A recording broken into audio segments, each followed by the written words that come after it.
त्यानंतर ती सगळी कामं बंद पाडली, त्याला स्टे दिले आणि ते स्टे आम्ही सगळे काढले आणि कामं सुरू झाली. मग अटल सेतू झाला, समृद्धी झाला, आपला कोस्टल झाला आणि मेट्रो झाली, कारशेड झालं आणि मोदी साहेबांच्या शुभ हस्ते त्याचं आम्ही उद्घाटनही करू शकलो. ज्याचं भूमिपूजन मोदी साहेबांनी केलं त्याचं उद्घाटन करण्याचे भाग्य आम्हाला मिळालं आणि त्यामुळे कामाला आम्ही प्राथमिकता दिली, विकासाला आम्ही प्राधान्य दिलं आणि आम्ही त्यामध्ये एकच डोळ्यासमोर ठेवलं की या राज्याचा सर्वांगीण विकास.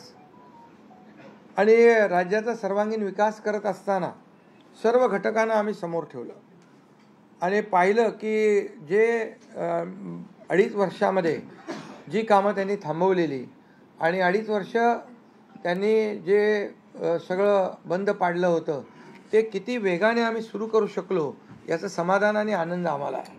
कारण त्याचे तुम्ही ते फळं पाहत आहे. सगळी लोकांना आपण मेट्रो दिली, समृद्धी दिलं, अटल सेतू दिला, कोस्टल दिलं, लोक तो वापरू लागले.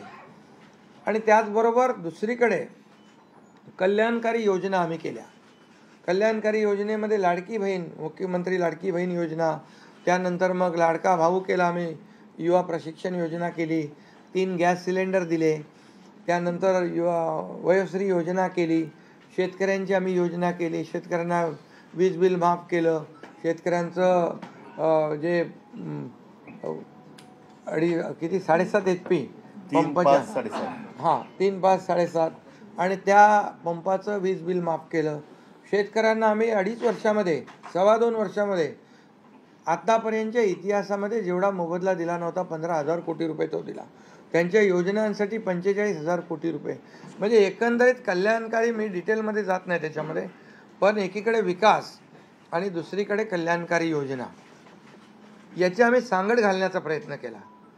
आणि नेमकं यामध्ये आमचा उद्देश एवढाच होता की या राज्याला पुढं न्यायचं, या राज्याचा सर्वांगीण विकास करायचा, या राज्यातल्या प्रत्येक घटकाला काही ना काही राज्य सरकारच्या माध्यमातून आधार मिळाला पाहिजे. आणि मग आम्ही सर्वसामान्यांचं सरकार म्हणायचो. मग सर्वसामान्यांचं सरकार म्हणताना सर्वसामान्याला काय मिळालं याचा विचार आम्ही केला. आणि मला अभिमानाने या ठिकाणी सांगायचं आहे की मोदी साहेबांनी, केंद्र सरकारने देखील आमच्या पाठीमागे उभे राहिले ताकदीने, की जे आमचे प्रस्ताव जे आहेत ते त्यांनी मान्य केले आणि मोठ्या प्रमाणावर गेल्या 10 वर्षामध्ये जे केंद्राने देखील या राज्याला 10 वर्ष तर जाऊ द्या, पण 2-2.5 वर्षामध्ये देखील आम्हाला लाखो कोटी रुपयांचं सहकार्य केलं. त्यामुळे एक डबल इंजिनचं सरकार देखील या राज्यामध्ये, वेगवान सरकार, गतिमान सरकार, निर्णय घ्यायला धडाधड निर्णय घेतले आम्ही. त्यामुळे 2.5 वर्षात सिंचन प्रकल्प 4 त्यांनी केले महाविकास आघाडीने, आम्ही होतो तिकडे. आणि आता आमच्या वेळेस सुप्रमा 124 सुप्रमा दिल्या. म्हणजे एक फक्त उदाहरण की अशा प्रकारचं काम आम्ही केल्यामुळे या राज्यातल्या जनतेने, सर्वसामान्य माणूस आम्ही केंद्रबिंदू मानला. म्हणजे त्याच्यामध्ये महिला आहेत, गरीब आहे, युवक आहे, शेतकरी आहे, यांना आम्ही केंद्रबिंदू मानून काम केलं आणि त्यांच्यासाठी आम्ही योजना केल्या. काय आमच्यावर आरोपही झाले, काय रेवड्या वाटणं, काय म्हणजे तुम्ही हे वाटप सुरू केलं आहे, बहिणींना विकत घेताय का, काही लाच देताय का, या सगळ्या गोष्टीला आम्ही सामोरं गेलो. कोर्टामध्ये काही लोक गेले ही योजना बंद करण्यासाठी. आणि म्हणून लाडकी बहीण योजना जी आहे, त्याचबरोबर शासन आपल्या दारी, आम्ही याच्यापूर्वी शासन आपल्या दारी आम्ही केलं. डायरेक्ट तेव्हाही योजना होत्या, पूर्वी लाभही होते, सगळं होतं, परंतु लोक कंटाळून ते योजनांचा लाभ घेण्यापासून वंचित राहत होते. आम्ही 5 कोटी लोकांना त्याचा लाभ दिला, शासन आपल्या दारी. आणि आपल्या लाडकी बहीण योजना यामुळे एकंदरीत लोकांनी विश्वास ठेवला की हे देणारं सरकार आहे, हे फक्त बोलणारं सरकार नाही आहे. आणि म्हणून देणारं सरकार आहे याच्यावर विश्वास ठेवला आणि कल्याणकारी योजना ज्या केल्या आम्ही फक्त बोललो नाही, तर 5 इन्स्टॉलमेंट लाडक्या बहिणींच्या खात्यात टाकले सुद्धा.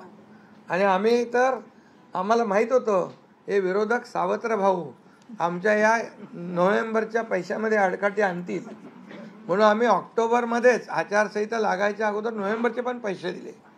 कारण शेवटी आम्ही देण्याची नियत आमची आहे, नियत साफ आहे.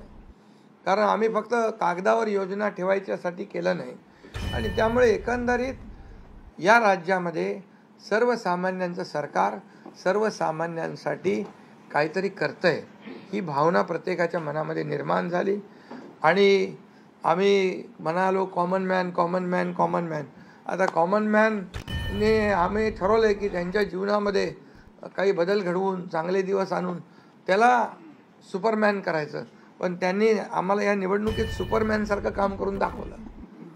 आणि एवढं भरभरून त्यांनी आशीर्वाद दिले की लोकांनी एवढंच आहे की यामध्ये बऱ्याचशा गोष्टी स्पष्ट झाल्या.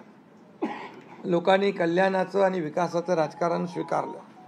लोकांनी सुडाचं आरोपाचं द्वेषाचं राजकारण झिडकारलं.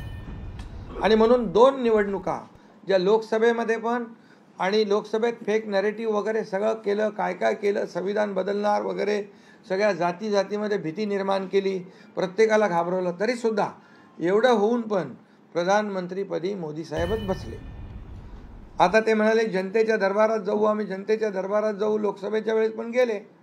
पण शेवटी एवढं करून एवढे सगळं खोटं नाटं सांगून लोकांना घाबरवून पण प्रधानमंत्रीपदी शेवटी मोदी साहेब बसले.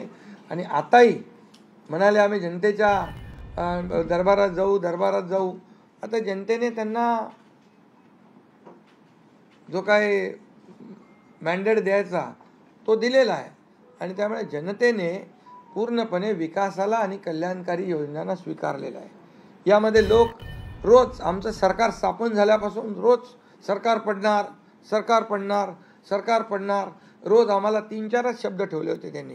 ते शब्द तुम्हाला माहीत आहे, मी ते परत त्याचा उच्चार करू इच्छित नाही. पण 4था शब्द होता का?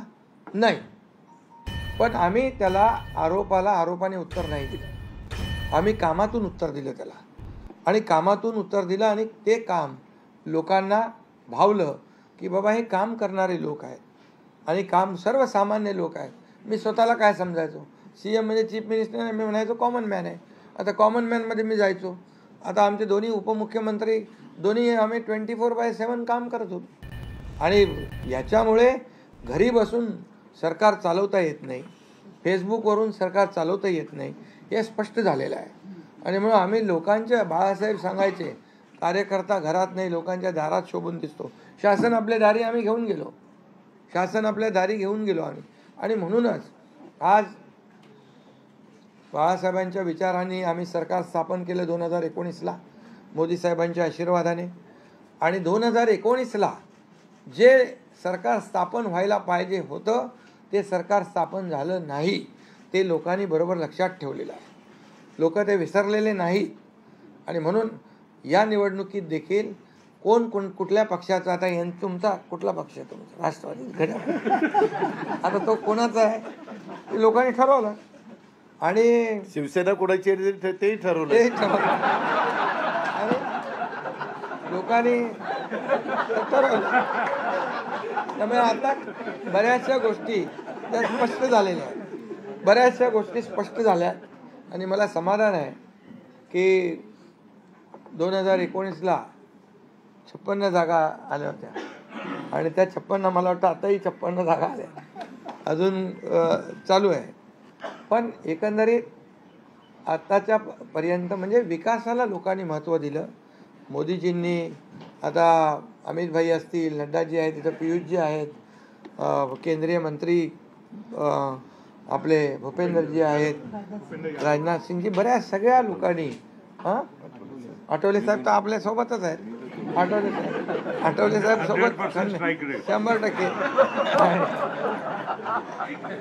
तर एकंदरीत आपण सगळ्यांनी या निवडणुकीमध्ये एकत्र येऊन काम केलं. आता त्याच्यामध्ये काही लोकांनी त्याचा अर्थ वेगवेगळा काढला. मोदी साहेब म्हणाले एकत्र या, विकासासाठी एकत्र या. आता लोकांना आवाहन केलं, जसं आम्ही काय त्याच्यामध्ये जातीपाती धर्माचा उल्लेख केला नाही, पण मतदानासाठी एकत्र या, विकासासाठी एकत्र या, या राज्याला पुढे घेऊन जाण्यासाठी एकत्र या, असं आवाहन करणं काय चुकीचं आहे.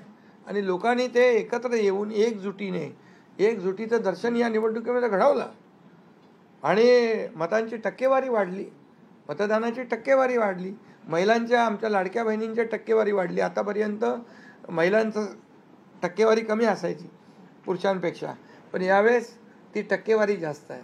आणि म्हणून लाडक्या बहिणी आमच्या ज्या आहेत त्या लाडक्या बहिणींनी सावत्र भावांना चांगला जोडा दाखवलेला आहे.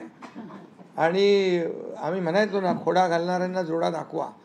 तर एकंदरीत ही निवडणूक जी आहे, ही निवडणूक विकासाच्या अजेंड्यावर, कल्याणकारी योजनांच्या ह्याच्यावर आणि जे विचार आहेत, आज आमचे शिवसेना म्हणून बाळासाहेबांचे विचार आहेत, दिघे साहेबांची शिकवण, मोदीजींची जे काही जो त्यांचा सपोर्ट आहे, केंद्राचा सपोर्ट आहे, या सगळ्या गोष्टी ज्या आहेत या निवडणुकीमध्ये कामी आले. शेवटी लोकांना काय पाहिजे? लोकांना शिव्याशाप नको आहे, लोकांना आरोप प्रत्यारोप नको आहे, लोकांना सुडाचं राजकारण नको आहे. लोकांना हवं आहे डेव्हलपमेंट हवं आहे आणि विकास, विकास आणि विकास यावर आम्ही भर दिला. आणि आज त्यामध्ये किती आरोप केले, खोटे बोला, आपण रेटून बोला. आता अजितदादा मगाशी म्हणाले की तुम्ही पण काय काय ते बातम्या अशा, सकाळी तर अशा बातम्या चालल्या होत्या की बोला आमचा काय कार्यक्रम होतो का काय, आमचा करेक्ट कार्यक्रम तर याच्यामध्ये खूप चांगलं निर्णय झाला, चांगला एक आपला ऐतिहासिक विजय झालेला आहे. आणि त्यामुळे खऱ्या अर्थाने आमची जबाबदारी वाढलेली आहे. आता या सगळ्या ज्या काही जे घेतलेले आम्ही निर्णय आहेत, की आमचा एकही निर्णय कागदावर राहिलेला नाही. मी त्या सगळ्या निर्णयात जाऊ इच्छित नाही.